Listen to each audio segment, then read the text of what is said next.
is ruled by violence, and the soul of mankind fades, the children's path shall be darkened by the shadows of the neon maniacs. And welcome to the Geek Legion of Doom's review of the Neon Maniacs. And this is not just going to be a review, I'm going to be talking a little about some theories about this film as well. So let's give you a brief plot summary of what this film's actually about. It's set in San Francisco and basically follows three sort of teenagers as they discover there seems to be some kind of monsters living under the Golden Gate Bridge. These monsters only ever come out at night.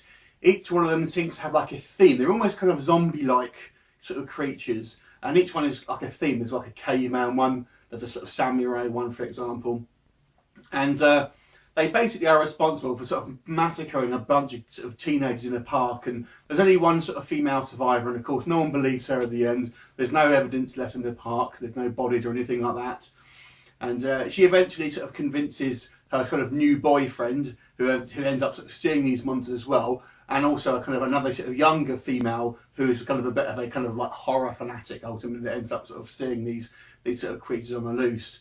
And essentially it's the trying to escape the sort of clutches every night. These kind of monsters sort of come out and try to sort of kill them and try to hunt them down.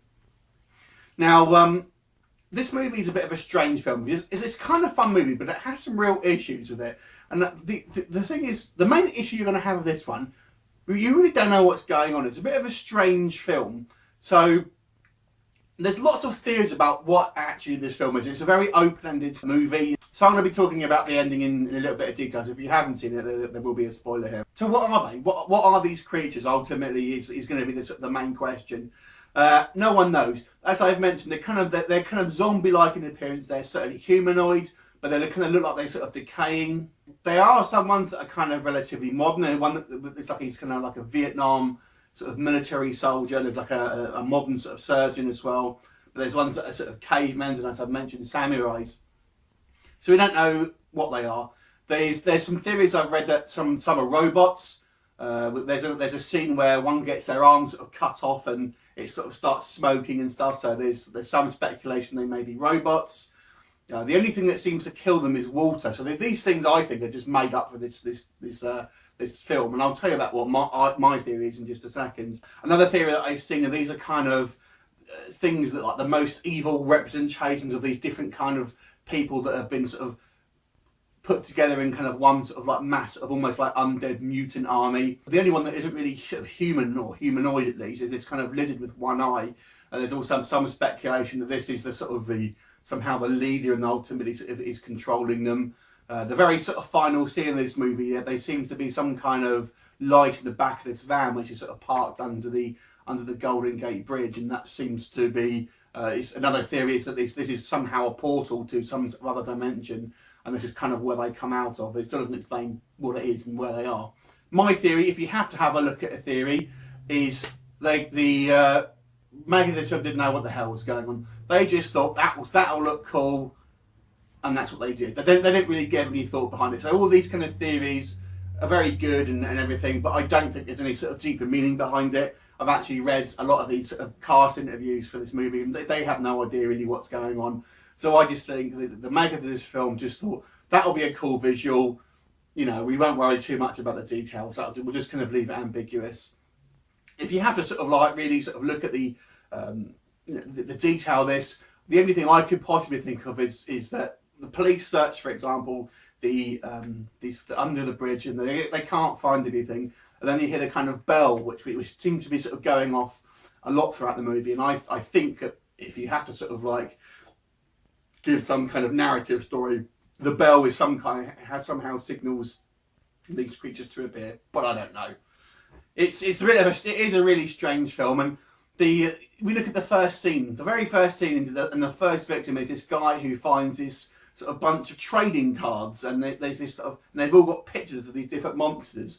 And I'm like, so what you're saying is that these monsters have sat there and kind of posed while someone has taken a picture of them and then printed them out and made some trading cards out of them. Doesn't really make sense. It's a very, very silly, strange film. As I've mentioned, it's very open-ended. You know, there's nothing really resolved. Some of the monsters are sort of killed throughout the film, but there's still a whole bunch left. And there is no resolution ultimately to the characters. They may have got a respite, but you can certainly think this probably isn't the end of the story. You know, and there are lots of sort of plot holes throughout the film. You know, the police don't seem to sort of pay any attention to what these sort of kids are saying. And at one point, they actually admit they've lost 3 officers that have been missing or killed. And yet they're kind of just laughing, kind of smirking when these sort of kids are sort of trying to sort of say. And even if you didn't believe them, you probably wouldn't be sat there laughing if you've had 3 fellow policemen killed.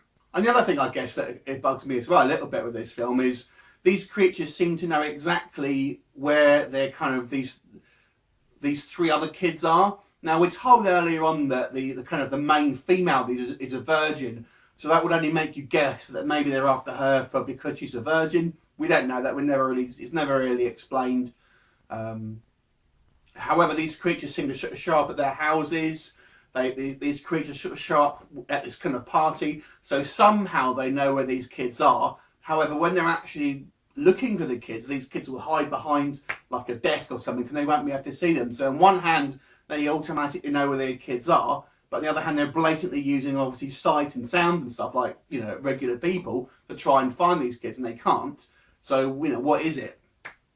So it's a fun movie, but this is a really odd movie, and it leaves you with a bit of a head scratcher. You know, it's got a great soundtrack. I think the effects look pretty effective, and it's nice that you've got lots of sort of variety in these kind of these different monsters, and it's almost sort of fun, you know, trying to sort of spot all the kind of different makeup effects and all the different creature designs, which is, you know, it's just kind of nice. Why is it called Neon Maniacs? I have no idea. There's nothing really neon in the actual film. Don't know why it's called that. So it's a really bit of a question why this film even exists, to be quite honest.